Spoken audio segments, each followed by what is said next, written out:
ఇక్కడ మనస్సాక్షి ఏముండాలా? కల్మషం లేకుండా. నువ్వు దేవుని మందిరానికి వస్తున్నావు. ఇక్కడ ఎవరు చెప్పారు? ప్రసంగి పౌలు ఏం చెప్పాడు?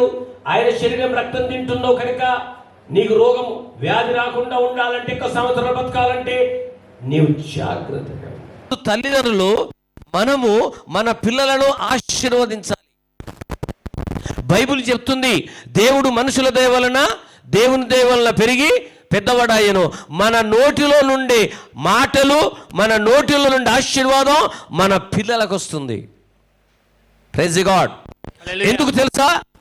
మనము దేవుని బిడ్డలం కనుక మనము వారిని దీవిస్తే వాళ్ళు దీవింపబడతారు, వారిని మనం శపిస్తే శపింపబడు. దేవుడు మనల్ని కొన్నాడు కనుక నీ నోటిలో ప్రవచనం ఇచ్చాడు. ఓన్లీ గేజ్కే ఇవ్వలేడు. ఈరోజు నీ నోటికి, నా నోటికి, నీ నోటికి, నీ నోటికి, మనందరి నోటికి దేవుడు దేవుని యొక్క ప్రవచనం ఇచ్చాడు. అందుకని నీ నోరు జాగ్రత్త కాపాడుకుంటాడు. అది బయటికి వెళ్ళిన తర్వాత అది నీ కంట్రోల్లో ఉండదు. ఆయన ఆశీర్వదించాడు.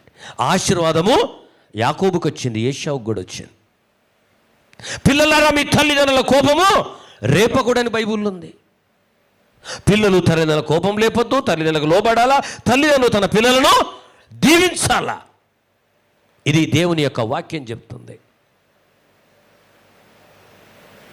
అయితే మనస్సాక్షి కల్మషము ఉండకూడదు, ఇంత కూడా ఉండకూడదు. నిర్మలమైన ఉదకముతో స్నానము చేసిన శరీరములు గలవారనై ఉండి. అర్థమవుతుందా? నిర్మలమైన ఉదకముతో స్నానము చేసిన వారిలాగా శరీరములు గలవారనై ఉండి. Praise the God. హల్లెలూయా. చక్కని ఉతక స్నానం చేసిన వారిలాగా. ఏమండి, మన శరీరమును ఏ విధంగా ఉతక స్నానం చేస్తామో అర్థమైందా? ఎవరైనా మగ్గులు పోసుకొని వస్తారా? ఉన్న సబ్బు అట్లనే ఉంటుంది, ఉన్న షాంపూ అట్లనే ఉంటుంది. ఇంకా అవసరమైతే బోర్లు వెళ్ళొద్దండి, మాకు స్వీట్ వాటర్ కావాలంటాం. నేను ఒక ప్రాంతానికి వెళ్ళాను, స్వీట్ వాటర్ లేవు. అప్పుడు నేను ఆంధ్రకి వెళ్ళాను మీటింగ్లకు. ఆ బోర్ వాటర్ బాగలేవట. ఏ అబ్బాయి, మినరల్ వాటర్ 3 బాటలు తీసుకురాబో అయ్యగారికి అంటున్నారు. నేను ఎందుకన్నా, స్నానం చేసుకోండి అంటున్నారు. ఎందుకండి అంటే అలా ఆలోచన. ఉతక స్నానం ఎలా చేస్తావో నీ హృదయాన్ని కూడా నీవు శరీరానికి, ఒంటికి షాంపూ పెడుతున్నావు, సోప్ పెడుతున్నావు, నానా రకాలు పెడుతున్నావు. నీ హృదయంకి ఏం పెడుతున్నావు? అది నిన్ను నరకం తీసుకెళ్తుంది. ఇది ఎంత రుద్దినా జనానికి స్మార్ట్ కనబడతాం, కానీ తర్వాత దేవుడు విలిచిన వెంటనే ఒక 4 గంటల్లో ఏమవుతుంది? అది ఈగలు ఎక్కడికి వస్తాయి, దోమలు ఎక్కడికి వస్తాయి, ఏమండే స్మెల్ స్టార్ట్ అవుతుంది. ఇక్కడ ఎంత సెంటు కొట్టినా ఈ శరీరాన్ని నమ్ముకుంటే పరిస్థితి, దేవుని నమ్ముకుంటే నీ ఆత్మ పరలోకములు ఉంటుంది. కనుక దేవుని బిడ్డలారా, టైం చూస్తే అయిపోతుంది. క్లోజ్ చేయాలా, ఇది కంప్లీట్ చేయాలా, మీ ఇష్టం. ఏమండి పాస్టమ్మ గారు, మేము సమయంకి రానట్టున్నారు, 1:30 అయింది. సరే, నేను ఇది చెప్పి ముగించి క్లోజ్ చేస్తాను. ఇక విశ్వాస విషయంలో హృదయాన్ని మాత్రం మీరు ఏం చేయాలి? ప్రతిరోజు ఏం చేయాలమ్మా? కడుక్కోవాలి. ఎలా తెలుసా? మనము స్నానం చేసి రెడీ ఎక్కడికి వెళ్తాం? అద్దం దగ్గరికి. చూడండి ఎంత ఫాస్ట్ చెప్పిండు. వాస్తవం అది. ఎక్కడికి వెళ్తాం చెప్పండి? ఎక్కడికి వెళ్తాం? అద్దం ముందుకు కదా మమత. ఎక్కడికి వెళ్తాం? అద్దం ముందుకు ఎందుకు వెళ్తాం? రాదు, ఎందుకు వెళ్తాం? పౌడర్ ఎక్కువైందా, తక్కువైందా, ఫెయిర్ అండ్ లవ్లీ ఉన్నదా లేదా, అవునా కదా? ఎక్కువైనా తుడిచేసుకుంటాం, తక్కువైనా వేసుకుంటాం.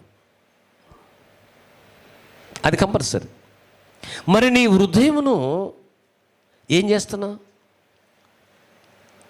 అందుకని అంటున్నాడు ఇక్కడ, నీ హృదయం కల్మషం ఉండకుండాలంటే అద్దం ముందుకి ఎలా నీ ముఖం చూసుకుంటావో అప్పుడు నీ హృదయమును కూడా చూసుకో.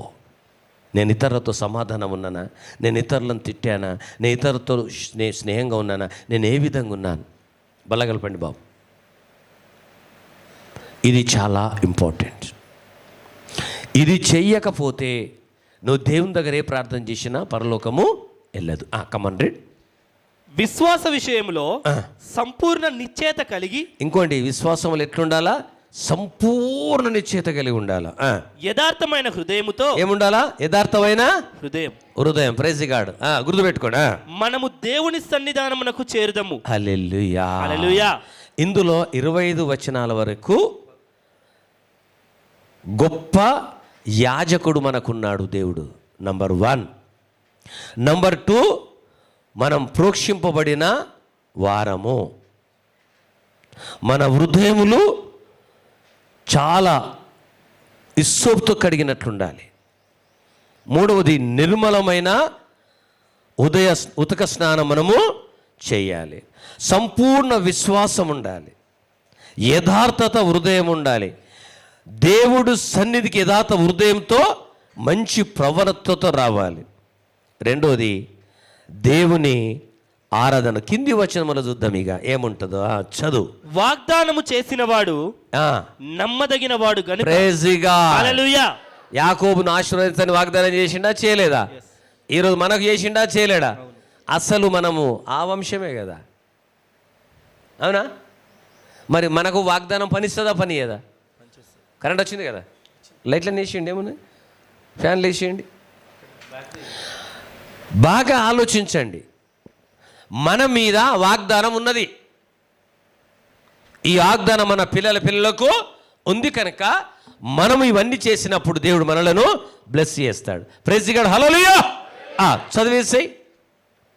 వాగ్దానము చేసిన వాడు నమ్మదగిన వాడు గనుక మన నిరీక్షణ విషయమై మనం ఒప్పుకొనినది నిశ్చలముగా పట్టుకుందాము. Praise God. హల్లెలూయా. వాగ్దానం చేసిన వాడు యేసయ్య యాకోబుకి ఇచ్చిన ఆశీర్వాదం, అబ్రహాముకి ఇచ్చిన ఆశీర్వాదం, ఈసాకి ఇచ్చిన ఆశీర్వాదం ఈ రోజు నాకు నీకు కూడా ఇస్తాడు. ఆమేన్. ఆమేన్. కొందరు మానుకొనుచున్నట్టుగా. ఇది 2వ స్టెప్. ఇంతవరకు ఏం చెప్పిండు? ప్రసంగిలో నీ ప్రవర్తన జాగ్రత్తగా చూసుకోమన్నాడు కదమ్మా. మనం ఊర్లో ఉంటాం, అమ్మ బాబోయ్, ఓహో దేవుని మందిరికి పోతే ఇట్లుంటారని చెప్పాలా. ఆదివారం పోయినాం, మీరు పొంగ ఏం చేస్తారో నాకు తెలియదు. పొంగ ఆడ కిల్లికొట్లో పాన్కోకలు నిలబడి మెల్లంగా 2-3 పాన్లు తీసుకొని నమ్ములుకొని పోయింటారనుకో, ఎవడో ఒకడు చూస్తాడు, దేవుడు పంపిస్తాడు. ఇప్పటిదాకా నా మాట అగ్గినటువంటి మందిరంలో ఉన్నాడు, ఇప్పుడు కోక మందిరానికి వెళ్ళిండు. అప్పుడు ఏమవుతుంది? మన మనస్సాక్షి పాడైతుంది. ఇంకో మాట అంటాడు భక్తుడు, మన సంఘము ఇప్పుడు మనకు ఒక 10 గొర్రెలు ఉన్నాయి. ఏంటి గట్టిగా మాట్లాడు, టిఫిన్ పెడతలేవేంది? మరి గట్టిగా మాట్లాడు. ఇప్పుడు జరైనా గట్టిగా మాట్లాడతారో చూడ, రికార్డ్ చేస్తాం ఇది మీ అందరిది.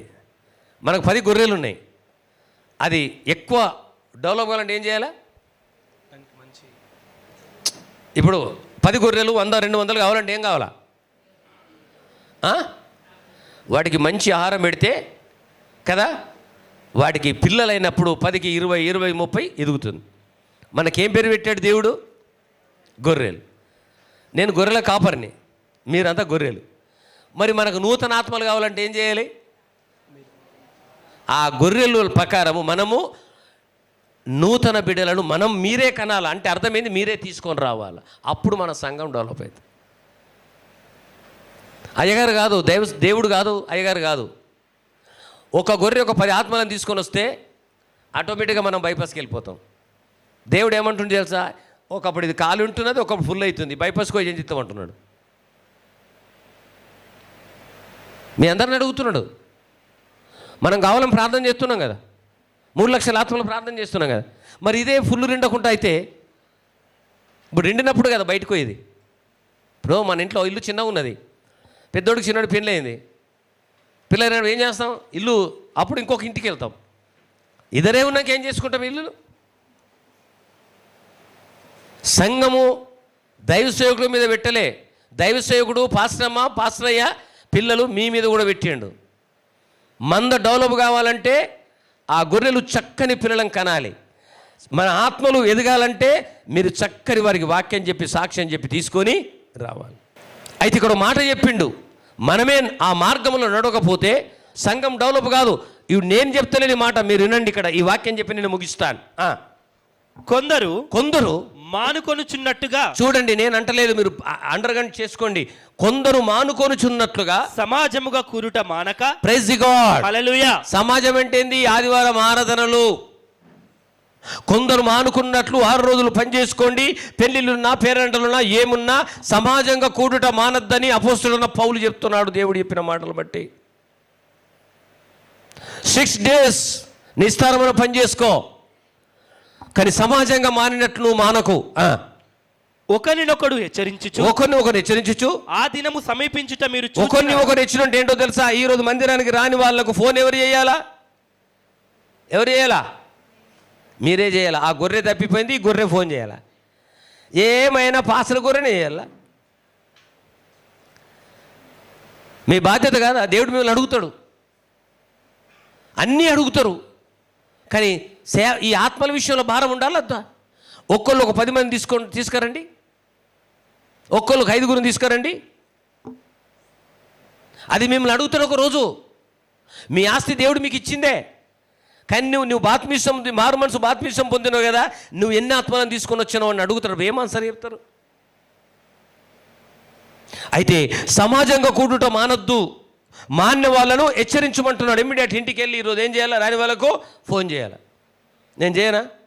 సుభాష్ కిదరే,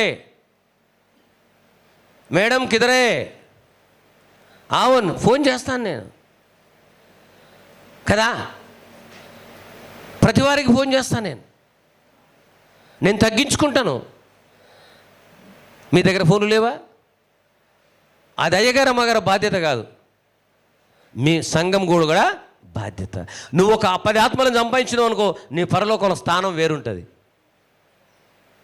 ఈ ఆస్తులు ఇక్కడ ఉంటాయి, మంచిదే, నేను కాదంటే కోట్లు సంపాదించుకోండి, దీని ద్వారా పరలోకంలో స్థానం ఉండదు. నీవు ఆత్మల విషయంలో, దేవుని సేవ విషయంలో ముందుకు వచ్చినప్పుడు నీ స్థానం పరలోకంలో సపరేట్ ఉంటుంది. నీకు అర్థమవుతుందా? బైబిల్ చెప్తుంది. ఈ రోజు నుంచి అన్న దేవుని కొరకు బ్రతకండి, ప్రవర్తన మార్చుకుందాం. ఇంతమంది ప్రవర్తన వేరు. ఈ రోజు నుంచి వాక్యం నాతోనే మాట్లాడండి కనుక నా కొద్ది జీవితము నేను దేవుని కొరకు నేను బ్రతుకుతానని ఒక మంచి పని చేద్దాం. Praise God. Hallelujah. Praise God. Hallelujah. ఒకరినొకడు హెచ్చరించుచు ఆ దినము సమీపించుట మీరు చూచిన కొలది. ఏ దినము? యేసయ్య రాకడ దినము. ఎన్ని ఆత్మలు నశించిపోతున్నాయి. నీ బంధువులు ఎంతమంది నశించిపోతున్నారు, నీ చుట్టాలు ఎంతమంది నశించిపోతున్నారు, ఎంతమంది నశించిపోతున్నారు. వాళ్ళ విషయంలో నీకు భారం లేదా? ప్రభు ఆ దినం వస్తున్నది, ఆ దినం వస్తున్నది, ఆ దినం వస్తున్నది. చూడగానే వస్తుంది ఒక రోజు. కాలిఫోర్నియాలో వచ్చింది కదా ఒక దినము, అది హెచ్చరిక. అది ప్రభు హెచ్చరిస్తున్నాడు. వారి కోట్లు, వారి డబ్బులు, వారి బంగారము కళ్ళు మూసి లోపల మాయమైపోయినాయి. ప్రియ సంగమా, దేవుడు మనల్ని వాక్యం ద్వారా హెచ్చరిస్తున్నాడు. ప్రియ దేవుని బిడ్డలారా, మన మనోనేత్రాలు దేవుడు తెరిపిస్తున్నాడు. ఈ రోజు నుంచి అయినా నీ దేవుని కొరకు బ్రతుకు, నీ ప్రవర్తన దేవుని కొరకు ఇయ్యు, నువ్వు దేవునిలో జీవించు. యాకోబుని ఆశీర్వదించిన ప్రకారము నువ్వు దేవుని కొరకు పనిచేయ, ఒక మందిరాన్ని కట్టు, దేవుని కొరకు నువ్వు ప్రయాసపడు, దేవుని సేవను ముందుకు నడిపించు, దేవుని పరిచర్య కొరకు ద్వారాలు తెరు. దేవుడు నీ జీవితమును ఆశీర్వదిస్తాడు.